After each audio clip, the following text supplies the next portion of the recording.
Saturno era un punto lucente in mezzo alle stelle che decoravano la notte. Nessuno di quanti si erano radunati sulle pendici di quell'aspra rupe di granito, drappeggiata di ginepro e mirto, vi faceva caso. Il silenzio da diverse ore era stato bandito dalle mazze che percuotevano i tamburi di pelle d'asino, dallo stridente e lamentoso suono dei flauti e dallo sferragliare dei sonagli di bronzo. Voci e fiamme si innalzavano al cielo scuro. La luce delle fiaccole scivolava su decine di sagome avvinte da un ballo antico, febbricitante, spronato dal vino. Ridevano tutti. I visi erano contratti in smorfie di grottesca gioia simulata. Nessuno era felice. La processione risaliva il pendio. Strilli di cimbali e tonfi di tamburi riecheggiavano nei picchi di roccia. Ombre agitate si stagliavano sui massi liquefatti dal sole sardo. Nessuno dei partecipanti taceva. Dalle bocche eruttavano canti, urla, risate sguaiate o semplici esternazioni di un gaudio che non c'era. Le lacrime che rigavano quei volti non erano di allegria, ma di dolore. Quel coro non era uniforme. Voci basse e roche, simili ai belati di caproni in amore, facevano da sottofondo ai timbri più striduli e acuti, come il frinire delle cicale d'estate. In tale mescolanza, qualche grido superava gli altri, per poi tornare a confondersi nel tumulto.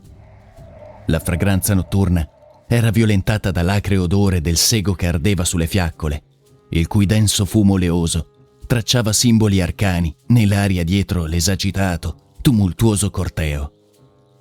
Aspro effluvio di vino fatto in casa si sprigionava dalle bocche insieme al fiato e ai canti. Zampilli rosso-bruno sgorgavano dagli otri e scendevano a rivoli sui menti barbuti. Sulla cima, una grande piattaforma brulla dava su un ampio strapiombo inargentato dalle stelle. I festaioli, avvolti in vaporose e ispide pelle di capra, si radunarono lì sopra urlando, latrando, riempiendo quella notte tremenda della loro euforica sofferenza. Solo gli anziani, fra tutti, parevano sinceramente divertiti. Gli occhi velati dall'ubriachezza, le membra artritiche rese goffe dal troppo vino che tentavano di imitare i contorcimenti dei figli e degli amici più giovani, come vecchie tartarughe tra lepri e conigli. La danza era sfrenata. Gli strumenti musicali strillavano, producevano una musica folle. Tum tutum, tum tutum. Strida di flauto, ragli di cimbalo. Tum tutum, tum tutum. Urla di 10, 20, 30 bocche. Riflesso di fuoco negli occhi, ombre di demoni sulle rocce.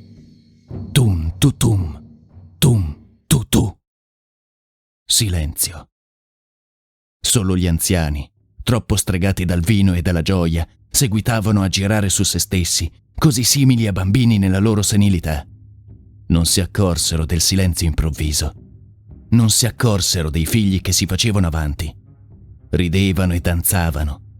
Continuarono a farlo, anche mentre venivano sospinti verso l'orlo del dirupo.